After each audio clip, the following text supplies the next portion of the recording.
समाजवादी संघर्ष पार्टी की ओर से। हम जंतर मंतर में इसलिए आए कि ये देश की राजधानी है और सम्माननीय मोदी साहब का कहना है कि देश में अच्छे दिन आना चाहिए। अगर देश में अच्छे दिन आना चाहिए तो देश में केवल सरकारी कर्मचारी, आमदार, खासदार, मिनिस्ट्री, पंतप्रधान, इन लोगों के अच्छे दिन आ गए और जो सामान्य आदमी है आज भी वो पेट भरने लायक नहीं है।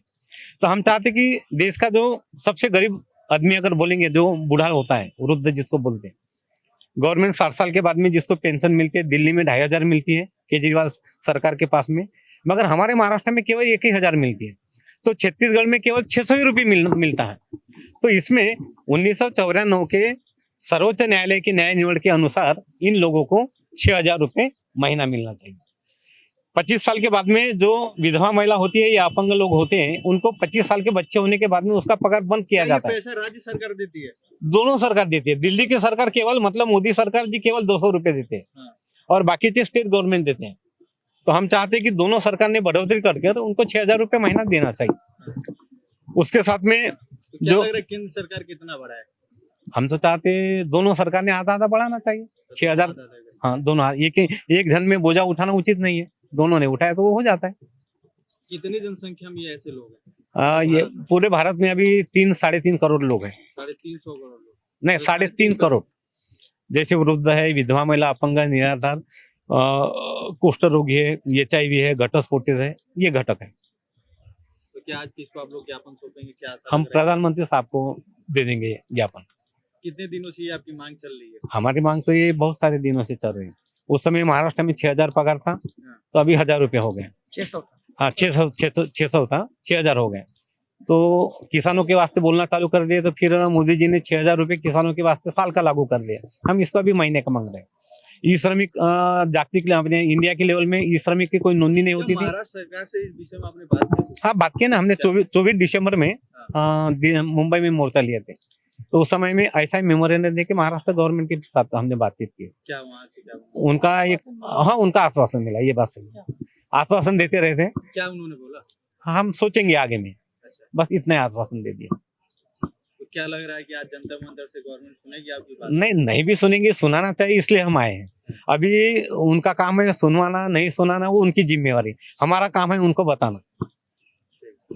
और इसके साथ में जैसा गांव का विकास घटक करने वाला जो आदमी है, जिसको अपन बोलते हैं, जैसा ग्राम पंचायत चपरासी होता है, आंगनवाड़ी सेविका होती है, मददनीश होती है, आशा वर्कर होती है, पुलिस पाटिल होता है, कोतवाल होता है, आप जैसे पत्रकार भाई लोग होते हैं, हमारे जैसे कोई से 2017 में लागू कर दिया था कि हम उज्ज्वला गैस देंगे। 2017 का है। उस समय में वो 250-300 में हंडा आता था और उसका आधी सब्सिडी मिलती थी। यानी 300 का हंडा बोले तो फ्री में देके फिर से महंगा कर दिया। नहीं, फ्री में दिया नहीं। उसके लिए मोदी सरकार जी ने, मोदी साहब ने देश के तिजोरी में से 1,47,000 करोड़ रुपए का प्रावधान किया और इधर प्रचार कर दिया कि हम मुफ्त दे रहे हैं। मुफ्त दे रहे, पैसा कहाँ से लाए?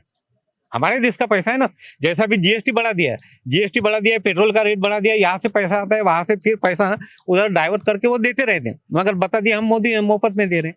फिर 1,43,000 करोड़ रुपया जो है वो प्रावधान कहाँ से किया फिर, है ना। और 8 लाख लोगों को बोलते हैं हम गैस का, उज्ज्वला गैस हमने मुफ्त में दिया। जब हम बस्ती में जाते हैं, पूछते हैं, कोई लोग बोलते 500 दिए, कोई बोलते 1000, कोई 2000, कोई 3,500। राशन और गैस सिलेंडर का रेट कम करने की मांग की है। दिल्ली सरकार वही सबको फ्री में देती है, लेकिन वही बीजेपी सरकार विरोध करती है कि दिल्ली को बेच रहा है केजरीवाल। इस पे आप क्या कहना चाहेंगे कि अगर मोदी सरकार ऐसा तो करेगी नहीं? नहीं, हम चाहते, ठीक है, देश चलाने के लिए तो जनता के पास से पैसा लेना चाहिए और लेते हैं।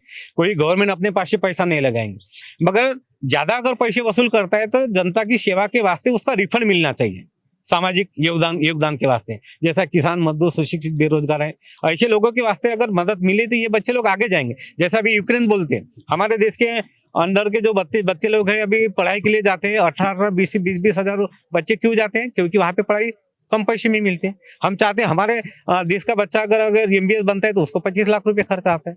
ये खर्चा कम करो। नहीं, आपने बोला वो पैसे कम लगते हैं, यहाँ भी पैसे कम लगते हैं गवर्नमेंट कॉलेज। बच्चे नहीं निकाल पाते, इसके वजह से प्राइवेट में नहीं लेते, क्योंकि प्राइवेट तो महंगा फीस लेता है। बराबर है, इसलिए वो बाहर जाते हैं, बाहर के प्राइवेट बराबर में एडमिशन लेते हैं। बराबर है, बस सही है। ये बात सही है। तो इसीलिए तो हम बोल रहे हैं कि ये जो शिक्षा विभाग है इसको अच्छे से अच्छे बनाना चाहिए। हर गरीब का आदमी अच्छे से पढ़ना चाहिए, डेवलप होना चाहिए, उसका योगदान देश के वास्ते आना चाहिए। तभी देश की तरक्की हो जाएगी। नहीं तो अभी 75 साल में देश हम देख रहे हैं। अभी मोदी साहब ने पिछले वक्त यानी नोटबंदी करके 2000 के नोट लाया, नया नोट। अभी वो मार्केट में दिखता ही नहीं। सवाल आता है ये पैसा जाता कहाँ है? मार्केट में रहना चाहिए ना। ये जब ये नोट अगर मार्केट में नहीं दिखता, इसका मतलब ये किसी के पास में दबा हुआ है, उसको बाहर निकालो, देश के डेवलपमेंट में लगाओ। जैसे पेट्रोल का दर है, अब मोदी सरकार जी अपन बोले वो भी 30 रुपए लेते हैं एक पेट्रोल के ऊपर। लेना चाहिए, मगर उसका रिफंड भी डेवलपमेंट के लिए आना चाहिए।